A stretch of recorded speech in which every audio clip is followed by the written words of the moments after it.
Amerika Harvard Universitetiga 70 dan ortiq jamiyat 1 yanvar birlashma bayonot e'lon qilib, Xitoy doiralarini 2016-yili Amerika Davlat ishlari mahkamasi tashkillagan xalqaro ziyoratchilar rahbarlik programmasiga qatnashishga taklif qilingan va Xitoyga qaytib kelgandan keyin qo'lga ilingan Uyg'ur korxonachi va xayr-saxovatchi Akbar Asadni darhol qo'yib berishga chaqirdi.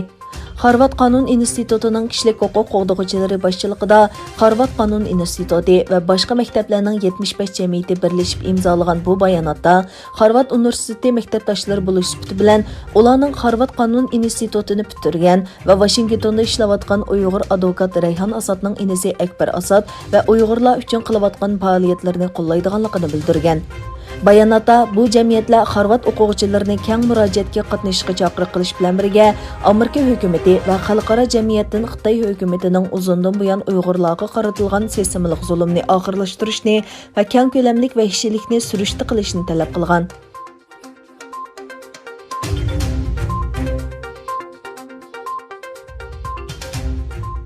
Sharqi Turkistonga majburiy emgak siyosatini xalqaroning kuchlik ayblashiga duch kelgan bir paytda Xitoy taratqullaridan foydalanib rayondagi ziyonkashlikni oqlash bilan birga tashviq qilmoqda.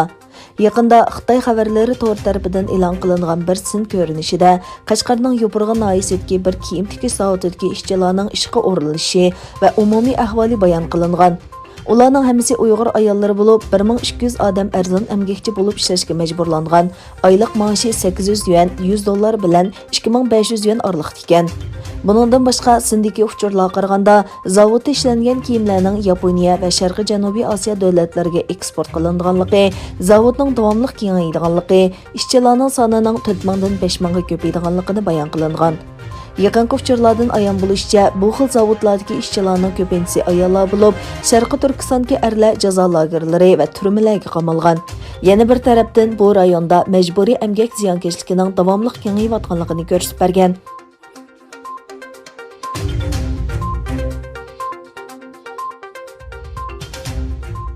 Dünya Səhiyyə Təşkilatı Wuhan virusining manbasini aniqlash uchun tekshirish olib berayotgan Xitoyning Wuhan shahri to'g'risida Amerikadan muhim bir bayonot keldi.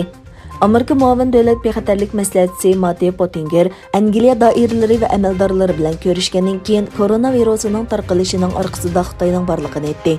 Pottinger mundaq dedi: Xitoy hukumatining Wuhandagi tajribaxonasining virusning orqasida ekanligi to'g'risida paketlar ko'paymoqda.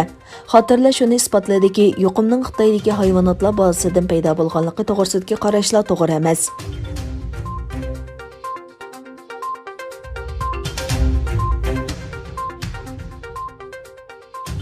Xitoy Tashqi ishlar ministri Wang Yi tunugungi bir ziyoratda Xitoyning Amerika bilan bo'lgan munosabatini yangi burilish nuqtasiga yetganligini, yangi bir ko'zdak ichish umidi borligini aytdi. Reuters agentligining xabar qilishicha, Amerika bilan Xitoyning munosabati usuda kishilik huquq va Wuhan virusining kelib chiqishi to'g'risidagi talash-tortishlar sababidan besimga duch keldi. Amerika Xitoyga qarshi eng yangi harakatda harbiy ishlar bilan munosabati bor deb qaragan 10 necha Xitoy shirkatini qora tizimga kirgizdi. Minister Wang Xinhua agentligining ziyoratini qabul qilganda, Amerikaning Xitoyga qaratgan eng yangi siyosiy har ikki davlatning manfaatiga ziyon yetkazdi va dunyoga zo'r xatar elib keldi degan. Lekin Wang hozir ikki tarafning yangi umid ko'zniki ichish va yangi dialog musobaqasi boshlash fursati borligini aytgan.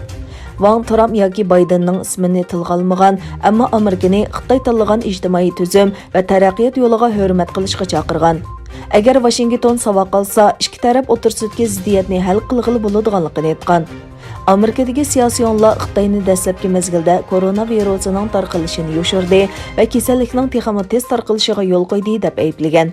Ammo Wang Xitoyning butun kuchi bilan virusning tarqalishiga qarshi turganligini va dunyoning boshqa joylariga ogohlantirish signali berganligini aytgan.